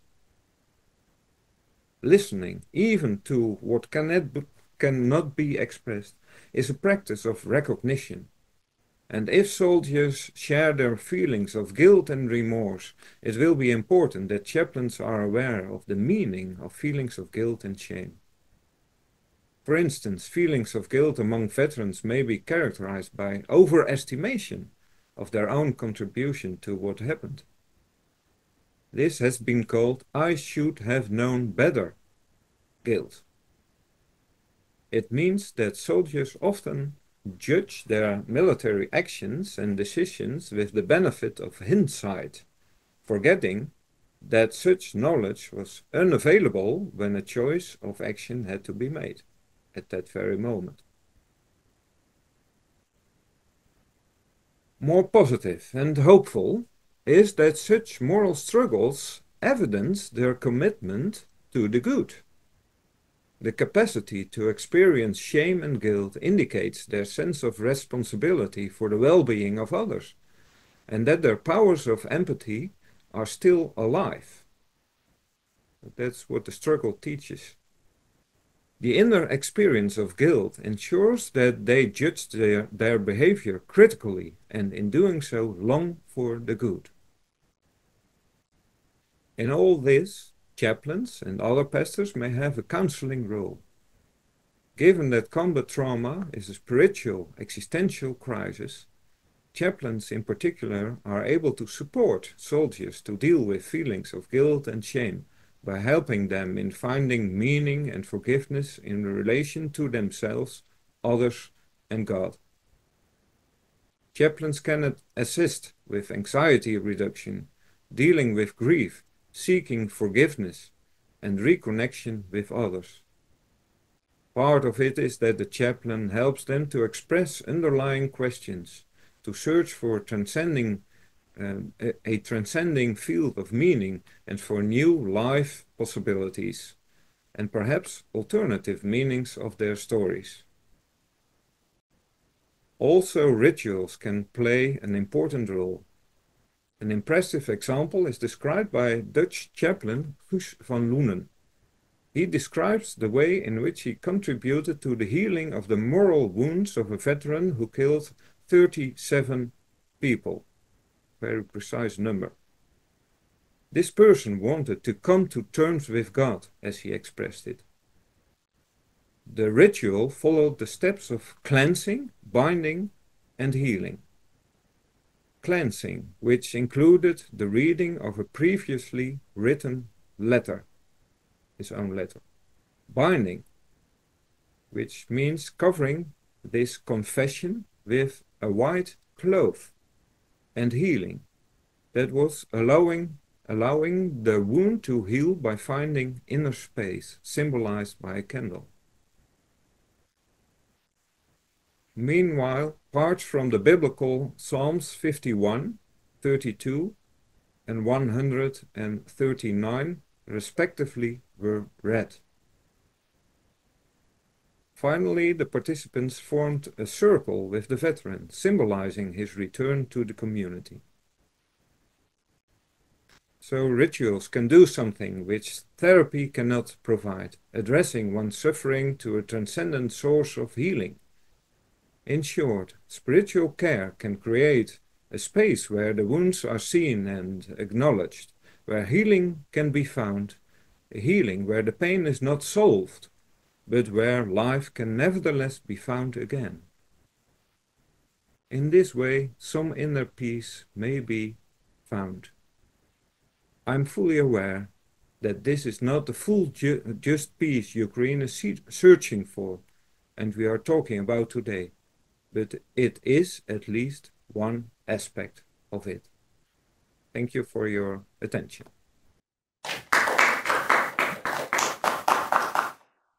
Thank you, Professor Voss, for your expertise. And now we are honored to introduce our next speaker, Dr. Gerald Bayer, Professor of Christian Ethics from Villanova University. Unfortunately, due to some health issues, his statement he's not able to make personally, but he kindly joined us to greet and to have the first word. So, good afternoon, Professor.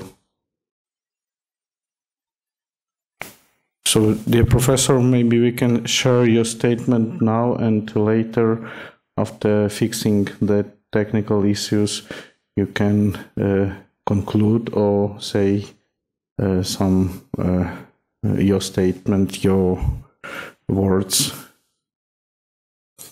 if you don't mind. So, the last but not least, I would like to share with you the statement of Professor Gerald Bayer. NATO membership as an element of just peace in Ukraine. In rescue the victims from the hands of their oppressors, the Synod of Bishops of the Ukrainian Greek Catholic Church in Ukraine contend that a just peace can be neither the appeasement of the aggressor nor a so-called minimal peace that implies recognition of the territories occupied by the aggressor. The bishops also maintain that a just peace must be long-lasting and stable.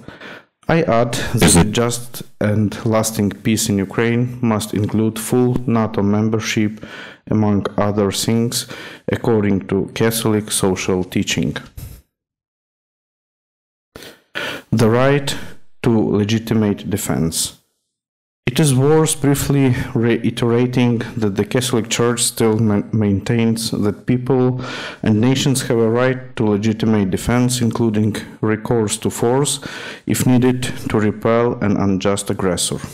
The modern popes have called upon Catholics to prioritize non-violent approaches to peacebuilding and maximally limit the use of force. However, the Catechism of the Catholic Church still maintains that legitimate defense can be not only a right but a grave duty for someone responsible for another's life. Preserving the common good requires rendering the unjust aggressor unable to inflict harm. To this end, those holding legitimate authority have the right to repel by armed force aggressors against the civil community entrusted to their church. Moreover, what Francis teaches in Fratelli Tutti has not contravened John Paul II's teaching in his encyclical Evangelium Vitae. Legitimate defense can be not only a right, but a grave duty for someone responsible for another's life, the common good of the family or of the state.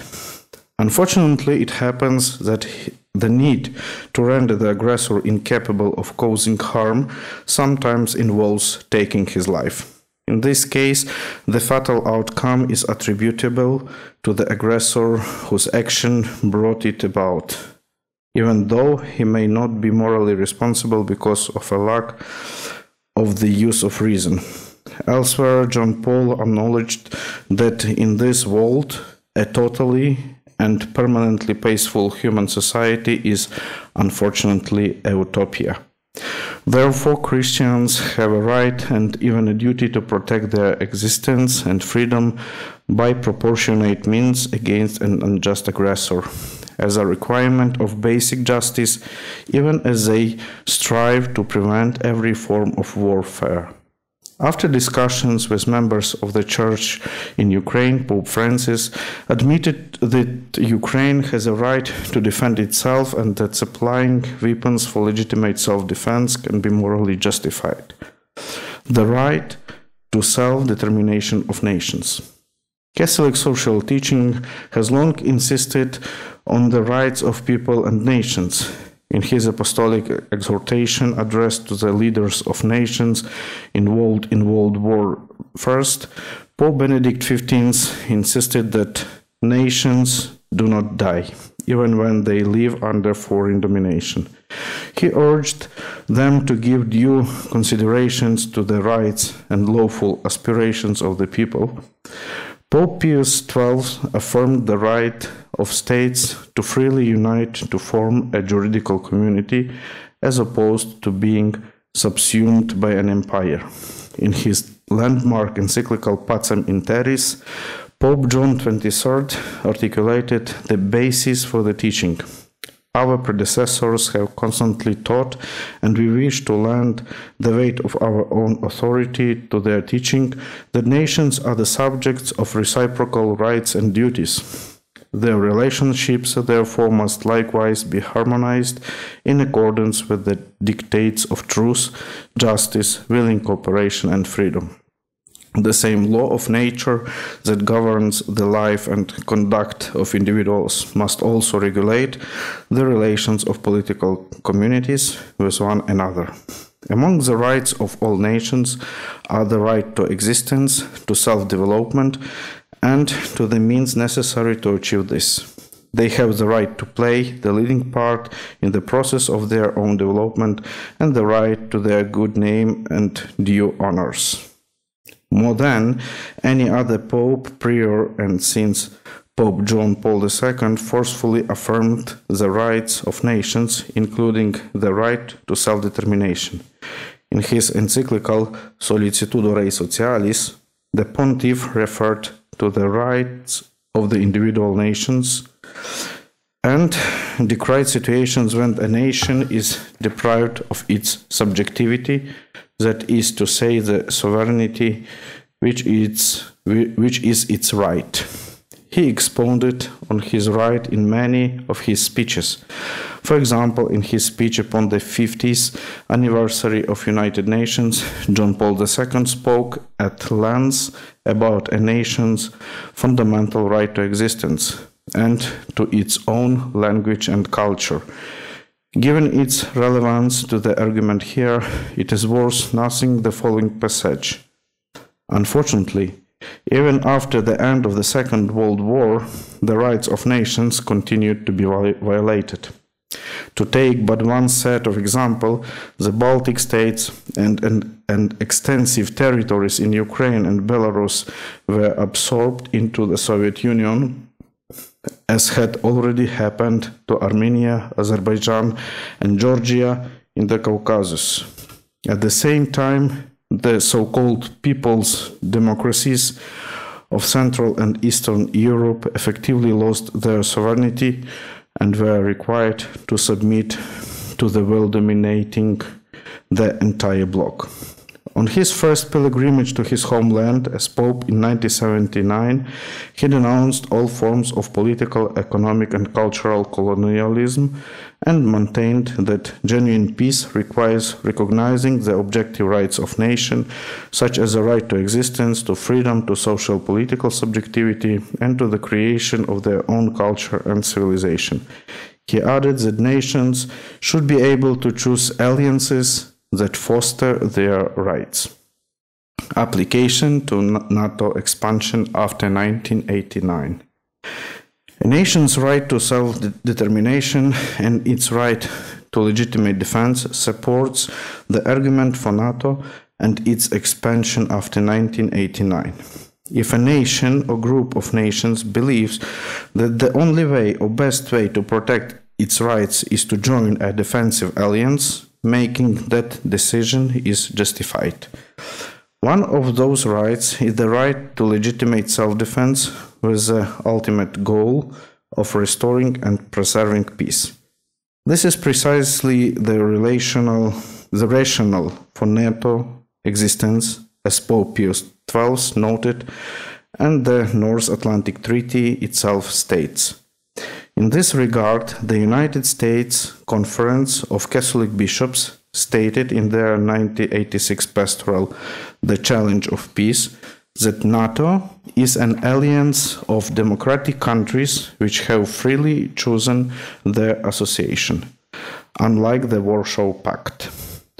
Pope John XXIII correctly stated that in the modern world, no single nation can tackle the complex problems of the modern world, especially the preservation of the security and peace of the whole world. He hoped that the United Nations could develop into an effective safeguard of universal human rights. All popes since have expressed the same hope. However, when it comes to protecting the rights of nations, the United Nations have repeatedly failed. For example, the United Nations proved completely incompetent during the genocides in Rwanda and Bosnia.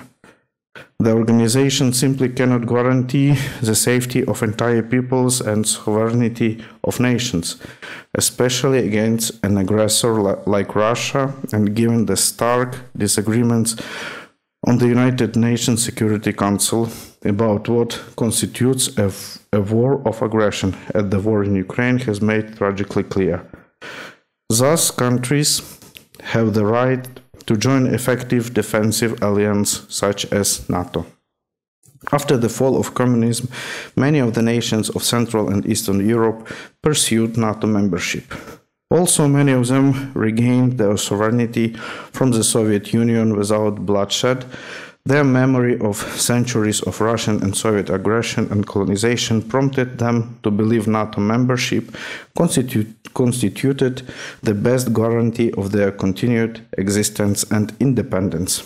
However, after seeing the Organization for Security and Cooperation in Europe mishandle crises in Europe in the early 90s, some of which involved Russia, for example Transnistria, he realized that only NATO could effectively ensure peace and stability. Valenza reflected that NATO enlargement was not directed against anyone, but it did ensure that Poland and the other new members would not constitute a no-man's land that would tempt others to conquer it. Anna Suchocka, Poland Prime Minister in 1993 and Ambassador to the Holy See from 2002 to 2013, declared that NATO and the American presence in Europe was essential for the security of the European continent. After the first round of NATO expansion, the Latvian foreign minister said, "We can't sleep until Latvia joins NATO," a sentiment shared in Lithuania as well. Like Pope Francis and some Catholic thinkers, renowned scholars such as John Mersheimer and Jeffrey Sachs have argued that NATO is largely to blame for the war in Ukraine. They are not alone, as other scholars, including some from the Global South, have also made this argument. Sachs has explicitly contended that the reckless US neoconservative push for NATO enlargement is largely to blame for the war in Ukraine. These perspectives are problematic for several reasons. First, the evidence shows that it was the will of the people of nations such as Czechoslovakia, Poland, Romania, and other Central and Eastern European countries to join NATO after the fall of communism. Accounts such as Sachs and Mersheimer's ignore the agency of these nations, citizens, and their nations' right to self-determination. Moreover, Russia does not have the right to deny the will of nations to join NATO.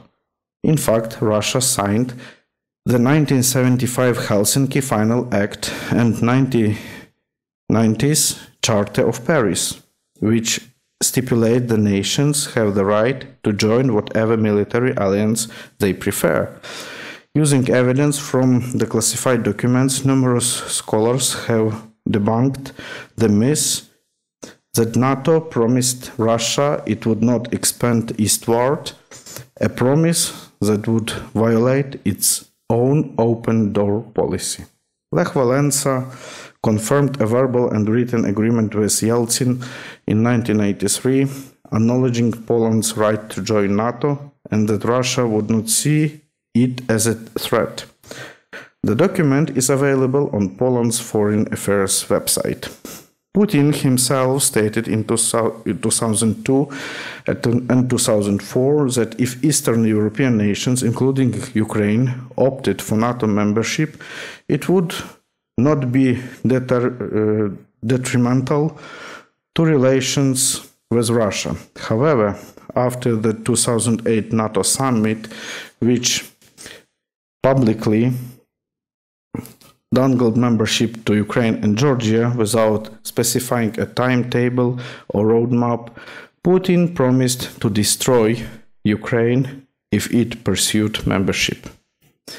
Unfortunately, Russia has not respected Ukraine's right to self-determination for centuries, as the Russian journalist Mikhail Sigar demonstrates throughout his book War and Punishment: Putin, Zelensky, and the Path to Russia's Invasion of Ukraine. Russia's long history of brutal subjugation, oppression, and genocide has cost Ukraine millions of lives, with between 70,000 to 100,000 killed in the current war and millions displaced. Therefore, Ukraine has a right to the most effective means of throwing off the yoke of Russian imperialism. Russia's desire to be a great empire, which requires Ukraine and other countries in the region to succumb to it, will continue in the foreseeable future. Widely considered, the United States National Security Council foremost expert on Putin, Fiona Hill, warned already in 2015 that Putin is a fighter and he will fight dirty if that's what it takes to win. He won't give up in Ukraine or elsewhere in Russia's neighborhood. Putin has expressed he wants a new Yalta. As Alexander Motyl argues, there is no reason to believe Russia would abide by a peace treaty given its long colonial history in Ukraine, and that it has already twice violated the Budapest Memorandum of 1994 and 1997 Ukraine-Russia Friendship Treaty, which bound Russia to respect Ukraine's sovereignty and territorial integrity. More than 92% of Ukraine, with majorities in every region, including Crimea and Donbass, and an 82% turnout voted to leave the crumbling Soviet Union for independence in 1991. Russia theoretically recognized the result, but has effectively tried to negate Ukraine's freedom ever since. Capable nations should do everything plausible without endangering provision of other basic rights and responsibilities to help Ukraine win the war and gain NATO accession, both of which are essential to preserving the right to self-determination, given Russia's relentless imperialistic terror towards Ukraine. In the context of such long-standing abuses by the Russian government against Ukrainians, I argue that solidarity requires promoting NATO membership for Ukraine as soon as possible, as preventive humanitarian intervention to impede more Russian aggression once the current war ends. As Lech Walesa has said, NATO expansion is an expression of international solidarity. An argument from the perspective of the Catholic social tradition that supports NATO's military assistance must simultaneously urge constraint by the limits of the just war tradition. For example, those limits condemned the United States' transfer of weapons such as indiscriminate cluster bombs that cannot protect the principle of non-combatant immunity. I believe the United States and the United Kingdom and NATO by extension owe a debt of justice to Ukraine requiring the steps. And they convinced Ukraine to agree to the 1994 Budapest Memorandum, which divested Ukraine of its nuclear weapons in exchange for empty promises by Russia to respect Ukraine's sovereignty and territorial integrity. In my judgment, nothing short of the guarantee of Article 5 of the NATO Treaty, an armed attack against one or more of them in Europe or North America shall be considered an attack against them all, will deter Russia from denying Ukraine's rights. Solidarity also requires promoting the participation of the oppressed in creating structures of justice. Any move towards Ukraine's NATO accession must respect the right to self-determination and the will of the Ukrainian people. Also, the majority of Ukrainians did not desire NATO accession earlier. Public opinion has evolved. Ukrainian scholar Oksana Shevel demonstrates that Russia's 2014 invasion of Crimea and the war in Donbass, Putin's Russian Spring, in response to the Euromaidan struggle for democracy and freedom, prompted a steady rise from little support for joining NATO in 1993 to 93% in June 2023. Dmitry Kuleba, the former Minister of Foreign Affairs, recently argued it is time for NATO to stop making excuses. Among his arguments in favor of NATO accession, he noted that 82% of Ukrainians expressed a desire to join in a 2023 International Republican Institute poll. A majority throughout the entire country supports joining NATO. He correctly indicates that Russia's tacit acceptance of Finland's recent accession, even though it too shares a long border with Russia, reveals Russia does not really fear a NATO attack. Unfortunately, the recent NATO summit in Vilnius revealed that membership is still a long way off, even if a new Ukrainian NATO Council gives Ukraine more direct channels of communication with NATO. Peace requires much more than the absence of war. The vision of peace in Catholic social teaching posits that respect for the human rights of all persons is the linchpin of peace. Ukraine cannot achieve this kind of peace under the thumb of autocratic, imperialistic, xenophobic Russian regime. NATO nations also struggle with safeguarding the human rights of all, with recent erosion of democratic norms and ongoing racial discrimination in some member countries, such as the United States. However, case studies have indicated the process of NATO accession stimulated meaningful democratic reforms. Russia, on the other hand, overtly suppresses myriad human rights and is rightly considered an authoritarian regime. The recent labeling of the LGBT movements as extremist and persecuting of LGBTQ persons, along with banning the humanitarian aid work of religious groups like Caritas International and the Greek Catholic Orthodox Church in Russian-occupied parts of Ukraine reveal just how far Russia has slipped into authoritarianism. In fact, scholars have convincingly argued that fear of democratic impulses spreading to Russia from Ukraine's Euromaidan revolution is the main reason Putin chose to invade in 2014. Cyril Hovorun thus states, apparently a progressing paranoia regarding the growing agency of the Ukrainian civil society constituted a factor that influenced Putin's attitude to the events that developed in Ukraine during the winter 2013-14. In other words, Putin's lust for absolute control, not NATO enlargement, primarily drives his decision-making, including the fateful decision to invade Ukraine. Accusing NATO of putatively promising not to expand is a successful element of Putin's information war, which convinced many Russians and others that the United States is trying to extinguish their country. Ukrainians have been yearning for democracy and freedom for decades, especially since the Euromaidan revolution and Russia's invasions. In 2013, the heads of all the churches of Ukraine presented the declaration of the European identity of Ukraine and the Ukrainian people to the leaders of EU.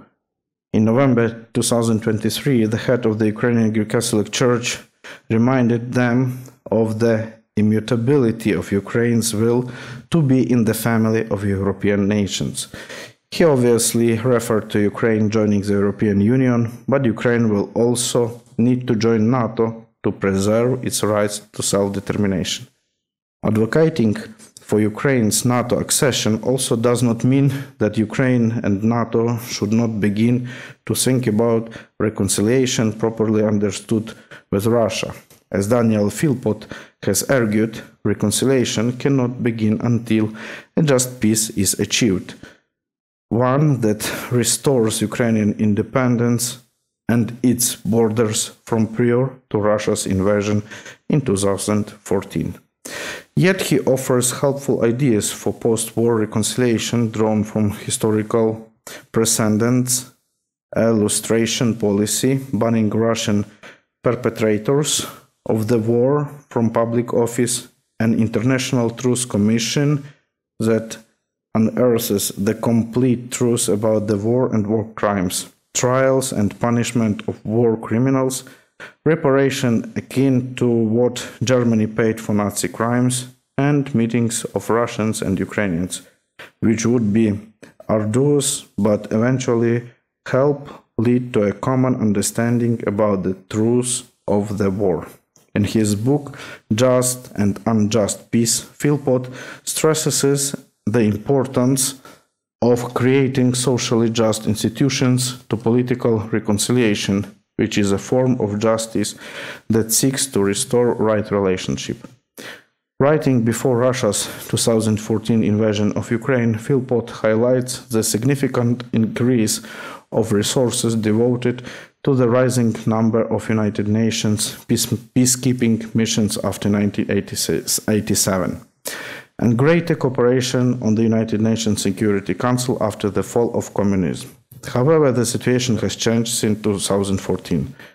To reiterate, United Nations peacekeeping missions are certainly relevant to fostering just peace and reconciliation in some contexts, but often prove incapable of preventing large-scale loss of human life and the usurpation of the nation's right to self-determination. In the case of Ukraine, NATO is vital to ensuring its continued existence at this time and the chance for political reconciliation in the future. That is not to say that NATO is a completely ironic or blameless institution.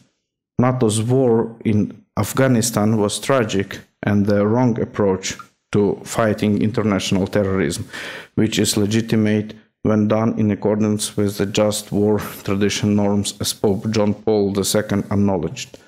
The alliance may have made mistakes at times in the way it pursued enlargement, even if pursuing it was right, as Sarot argues. None of those mistakes justify the complete eradication of the rights of Ukraine and its citizens by Russia. Furthermore, NATO membership has brought peace and stability in Poland, Czech Republic, Lithuania, Estonia, Latvia, and the other new NATO countries in Eastern Europe, formerly subjugated by Russia. These countries may have achieved democracy imperfectly, but they have done so as sovereign nations. Ukraine should be given that some long overdue opportunity. The same can be said for other nations such as Georgia, Bosnia and Herzegovina, Moldova, and other nations if it is the will of their people.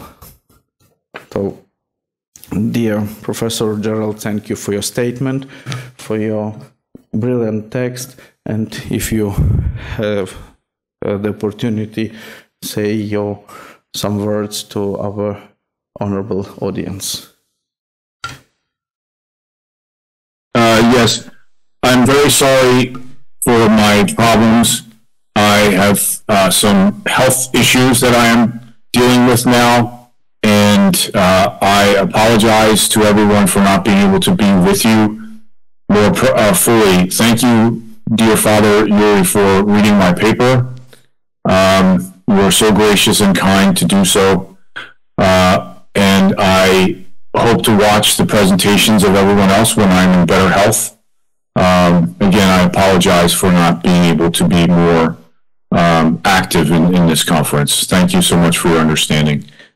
Thank you, Professor Gerald. And now we have finished our panel presentations, our panel statements. We have the Q&A session. So, dear participants, dear speakers, if you want to intervene with your questions, remarks, or some words, please feel free to do it.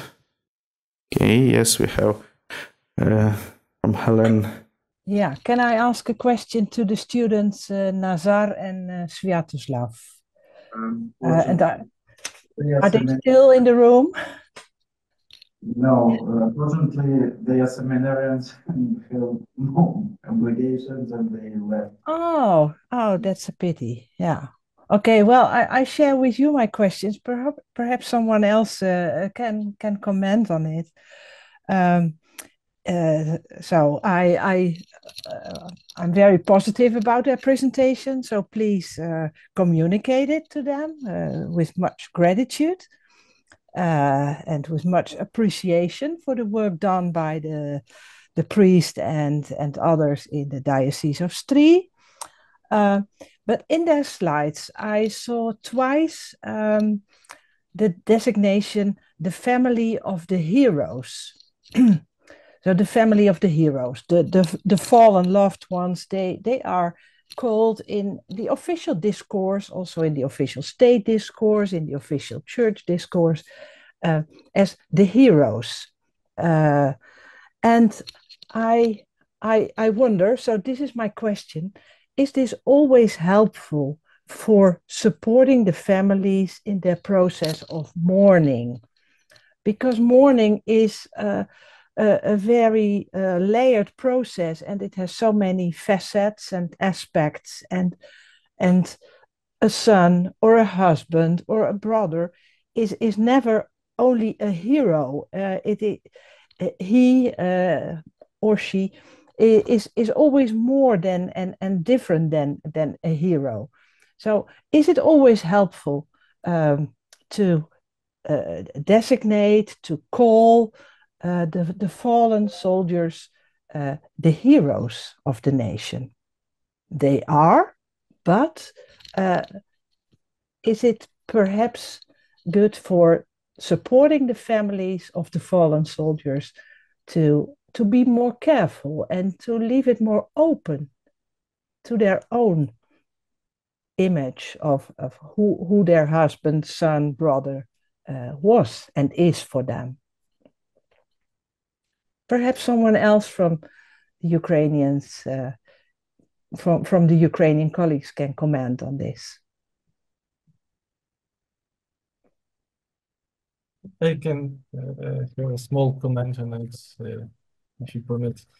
I think that for families, from one part, it's important the recognition from other people of what was their sons or brothers have done for the Ukrainian community. So from this part, as a recognition of their fight, of their choice, it's important. But of course, I understand your question, and I also understand this, that hero, making some hero, you can, it's not about our lives, but some other person. And a person's a complex way of living it could have some problems within the community, within the families, and as well.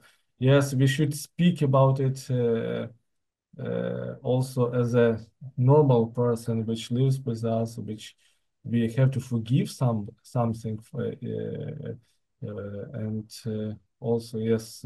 So I think that we have to combine all these approaches to see him and remember him as a hero, but also remember him as a person which we know personally and we experience, and we can still communicate if even he is not with us. It's just my few thoughts about it.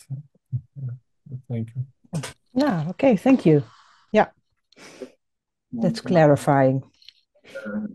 I think we should distinguish between so-called official heroes and unofficial heroes, yes, because we experienced a lot of initiatives when family members, social groups, people were trying to receive this official title to be hero by making petitions and collecting signs. And we also can understand how the society and family members really evaluate on members, yes, the members of family. And I am convinced that in the case when family doesn't want to talk about the fallen serviceman as a hero, the society will not oppress, yes, to change the mind, will be respected the opinion of the family. Yeah. Thank you. Maybe I can add something that's okay. I think it resonates somehow with what I try to state in my lecture. It's kind of mirror from what I know about experiences of soldiers and veterans, that they seldom describe themselves as just heroes. So it's all quite often a kind of mixed picture. On the one hand, being and seeing themselves as, well, yes, we did something exceptional, but it's seldom a story of univocally calling themselves heroes and see themselves as heroes. So it might also be a matter of recognizing how they see themselves. Yeah. And I don't think that will be very different from Ukrainian soldiers.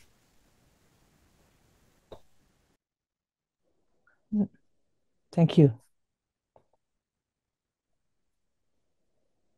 So, okay, our dear speakers, our participants of conference, to have some small conclusion, I would emphasize that today maybe we made small but efficient step in just peacemaking. I hope so. I hope that every one of us contribute to it by own position, by own expertise, by good words expressed during our conference. So we express our gratitude to everyone, we express to the Irji Dosudil for his personal participation, presenting here. Thank you for coming, and for all our speakers presented online. Thank you being together with us. We appreciate it very much. So officially, the conference is finished. I hope we will meet next times to have bigger and effective discussions. Thank you.